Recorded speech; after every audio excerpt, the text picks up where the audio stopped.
De Samuel, chapitre 11. L'année suivante, à l'époque où les rois partent en campagne, David envoya Joab, avec ses serviteurs et tout Israël, semer la dévastation chez les Ammonites et faire le siège de Rabat. Quant à lui, il resta à Jérusalem. Un soir, David se leva de son lit. Comme il se promenait sur le toit du palais royal, il aperçut de là une femme qui se baignait et qui était très belle. David fit demander qui était cette femme et on lui dit, n'est-ce pas Bathsheba, fille d'Éliam et femme d'Uri le Hittite? David envoya alors des messagers la chercher. Elle vint vers lui et il coucha avec elle, alors qu'elle venait de se purifier après ses règles. Puis elle retourna chez elle. Cette femme tomba enceinte et elle fit dire à David, je suis enceinte. Alors David fit dire à Joab, envoie-moi Uri le Hittite. Et Joab envoya Uri à David. Uri se rendit vers David, qui l'interrogea sur l'état de Joab, du peuple et de la guerre. Puis David dit à Uri, descends chez toi et prends un moment de détente. Uri sortit du palais royal, suivi d'un cadeau du roi.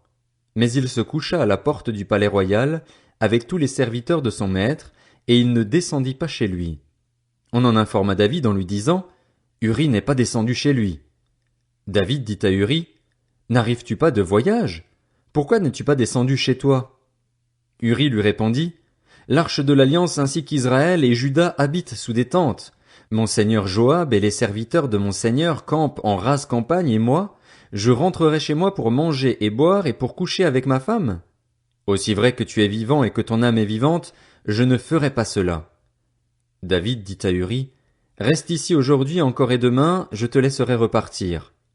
Uri resta à Jérusalem ce jour-là et le lendemain. David l'invita à manger et à boire en sa présence et il l'enivra. Le soir, Uri sortit pour s'étendre sur son lit avec les serviteurs de son maître, mais il ne descendit pas chez lui. Le lendemain matin, David écrivit une lettre à Joab et il la lui fit parvenir par l'intermédiaire d'Uri. Il écrivit dans cette lettre, placez Uri au plus fort du combat, puis reculez derrière lui afin qu'il soit frappé et meure. Au cours du siège de la ville, Joab plaça Uri à un endroit qu'il savait défendu par de vaillants soldats. Les habitants de la ville firent une sortie et livrèrent combat contre Joab. Plusieurs tombèrent parmi le peuple, parmi les serviteurs de David. Uri le Hittite fut lui aussi tué. Joab envoya un messager pour rapporter à David tout ce qui s'était passé dans le combat. Il donna cet ordre au messager, quand tu auras fini de raconter au roi tous les détails du combat, peut-être se mettra-t-il en colère et te dira-t-il, pourquoi vous êtes-vous approché de la ville pour combattre? Ne savez-vous pas qu'on peut lancer des projectiles du haut de la muraille? Qui a tué Abimélec, le fils de Jérubéchet? C'est une femme qui a lancé sur lui, du haut de la muraille, un morceau de meule de moulin et il en est mort à Thébets. Pourquoi vous êtes-vous approché de la muraille? Alors tu diras, ton serviteur Uri le Hittite est mort aussi. Le messager partit et, à son arrivée, il rapporta à David tout ce que Joab lui avait ordonné de dire. Il dit à David, ces gens ont pris l'avantage sur nous. Ils avaient fait une sortie contre nous dans la campagne et nous les avons repoussés jusqu'à la porte de la ville. Les archers ont tiré sur tes serviteurs du haut de la muraille et plusieurs des serviteurs du roi ont été tués. Ton serviteur Uri le Hittite est mort aussi. David dit au messager, voici ce que tu diras à Joab. Ne sois pas peiné de cette affaire, car l'épée dévore tantôt l'un, tantôt l'autre.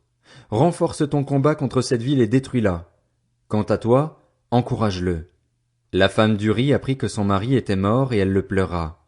Quand sa période de deuil fut passée, David l'envoya chercher et l'accueillit chez lui. Elle devint sa femme et lui donna un fils. Ce que David avait fait déplut à l'Éternel. De Samuel, chapitre 12.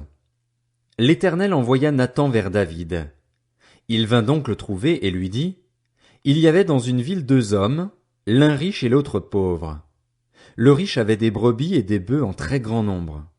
Le pauvre n'avait rien du tout, sauf une petite brebis qu'il avait achetée. Il la nourrissait et elle grandissait chez lui avec ses enfants. Elle mangeait de son pain, buvait dans sa coupe et dormait contre lui. Il la considérait comme sa fille. Un voyageur est arrivé chez l'homme riche, mais le riche n'a pas voulu toucher à ses brebis ou à ses bœufs pour préparer un repas au voyageur venu chez lui. Il a pris la brebis du pauvre et l'a préparée pour l'homme qui était venu chez lui. La colère de David s'enflamma violemment contre cet homme et il dit à Nathan, l'Éternel est vivant. L'homme qui a fait cela mérite la mort.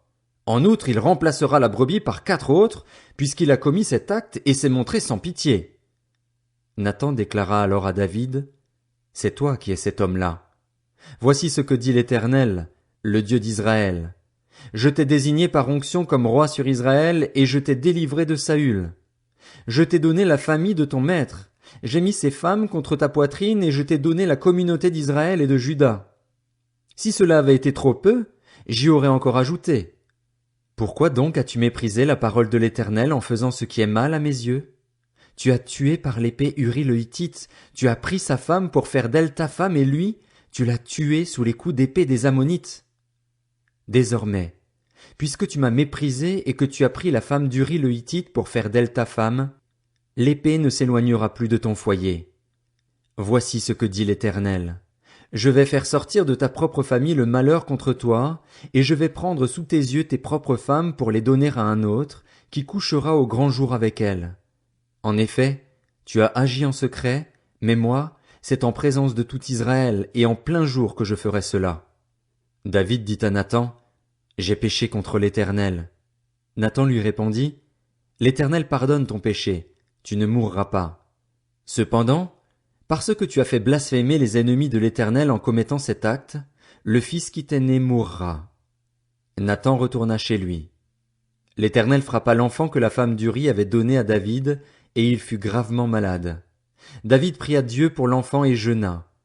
Lorsqu'il rentra, il passa la nuit couché par terre. Les responsables du palais insistèrent auprès de lui pour qu'il se relève, mais il refusa et il ne mangea rien avec eux. Le 7e jour, l'enfant mourut. Les serviteurs de David avaient peur de lui annoncer que l'enfant était mort, car ils se disaient, lorsque l'enfant était encore vivant, nous lui avons parlé et il ne nous a pas écoutés. Comment oserons-nous lui dire que l'enfant est mort? Il réagira mal. David s'aperçut que ses serviteurs parlaient tout bas entre eux et comprit que l'enfant était mort. Il leur demanda, l'enfant est-il mort? Ils répondirent, il est mort. Alors David se releva. Il se lava, se parfuma et changea d'habit. Puis il se rendit dans la maison de l'Éternel et s'y prosterna. De retour chez lui, il demanda qu'on lui serve à manger et il mangea. Ses serviteurs lui dirent, que signifie ta façon d'agir? Tant que l'enfant était vivant, tu jeûnais et tu pleurais. Maintenant qu'il est mort, tu te relèves et tu manges. Il répondit, lorsque l'enfant était encore vivant, je jeûnais et je pleurais, car je me disais, qui sait? Peut-être l'Éternel me fera-t-il grâce et peut-être l'enfant restera-t-il en vie. Maintenant qu'il est mort, pourquoi jeûner? Puis-je le faire revenir? C'est moi qui irai le retrouver, mais lui ne reviendra pas vers moi. David consola sa femme Bathsheba, et il alla vers elle et coucha avec elle. Elle mit au monde un fils qu'elle appela Salomon et que l'Éternel aima. Il le confia au prophète Nathan et celui-ci l'appela Jédidja à cause de l'Éternel. Joab combattait toujours à Rabba, la capitale des Ammonites, et il s'empara du quartier royal. Il envoya alors des messagers à David pour lui dire, j'ai attaqué Rabba et je me suis déjà emparé du quartier des eaux. Rassemble maintenant le reste du peuple, campe près de la ville et prends-la. Si je m'en empare moi-même, la gloire risque de m'en revenir. David rassembla tout le peuple et marcha vers Rabba. Il l'attaqua et s'en empara. Il retira la couronne de la tête de son roi. Elle était faite d'une 30aine de kilos d'or et était garnie de pierres précieuses. On la mit sur la tête de David, qui emporta de la ville un très grand butin. Il déporta ses habitants et les affecta au maniement des scies, des pics de fer et des haches de fer, ou encore les fit travailler au moule à briques. Il traita de la même manière toutes les villes des Ammonites. Puis David retourna à Jérusalem avec tout le peuple. 2 Samuel, chapitre 13. Après cela, voici ce qui arriva. Absalom, le fils de David, avait une sœur qui était belle et qui s'appelait Tamar. Or Amnon, le fils de David, tomba amoureux d'elle. Amnon était anxieux jusqu'à se rendre malade à cause de sa sœur Tamar. En effet, elle était vierge et il lui paraissait difficile de faire la moindre tentative auprès d'elle. Amnon avait un ami du nom de Jonadab. C'était un fils de Chiméa, le frère de David, et un homme très rusé.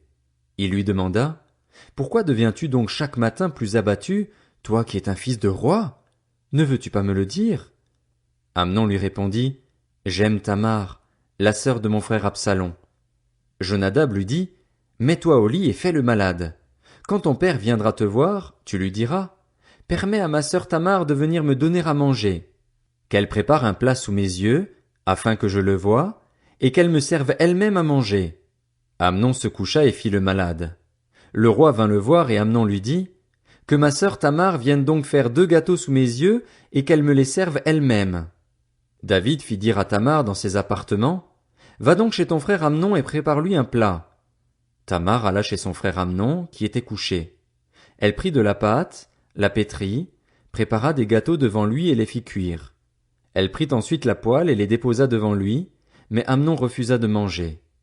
Il ordonna de faire sortir tout le monde, et tout le monde sortit de chez lui.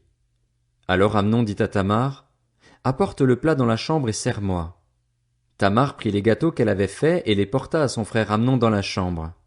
Comme elle les lui présentait à manger, il l'attrapa et lui dit, viens, couche avec moi, ma sœur. Elle lui répondit, non, mon frère, ne me déshonore pas, car on n'agit pas de cette manière en Israël. Ne commets pas cet acte odieux. Où irais-je, moi, traîner ma honte?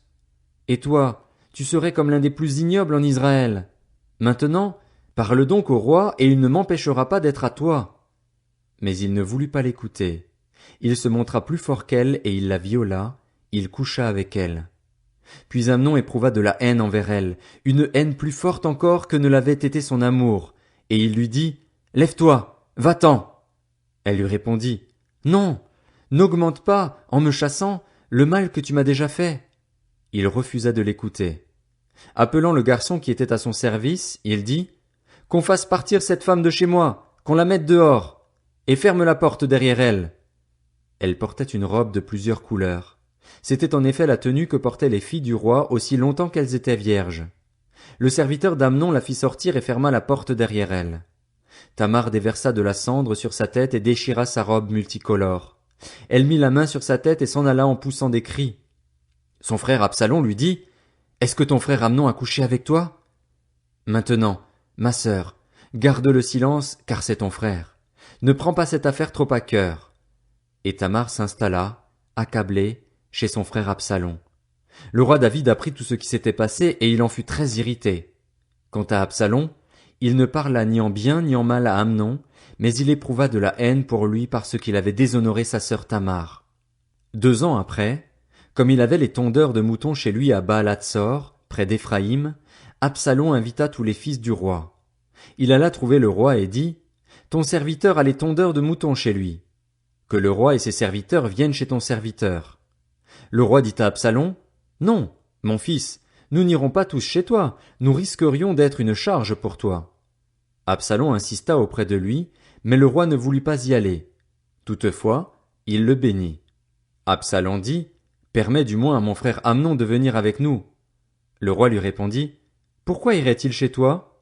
Sur l'insistance d'Absalom, le roi laissa Amnon et tous ses fils partir avec lui. Absalom donna cet ordre à ses serviteurs, faites bien attention au moment où le cœur d'Amnon sera réjoui par le vin et où je vous dirai de le frapper. Alors faites-le mourir sans crainte. N'est-ce pas moi qui vous l'ordonne? Montrez-vous fort et plein de courage.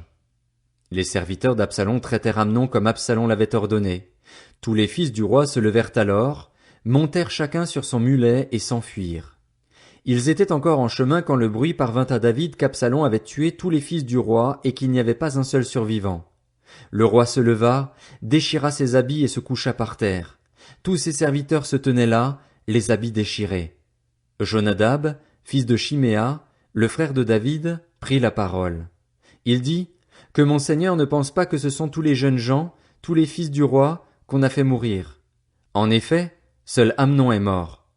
Absalom avait pris cette décision le jour où Amnon avait violé sa sœur Tamar. Que le roi mon Seigneur ne se tourmente donc pas à l'idée que tous ses fils seraient morts. En effet, seul Amnon est mort. Absalom prit la fuite. Or le jeune homme placé en sentinelle leva les yeux et regarda.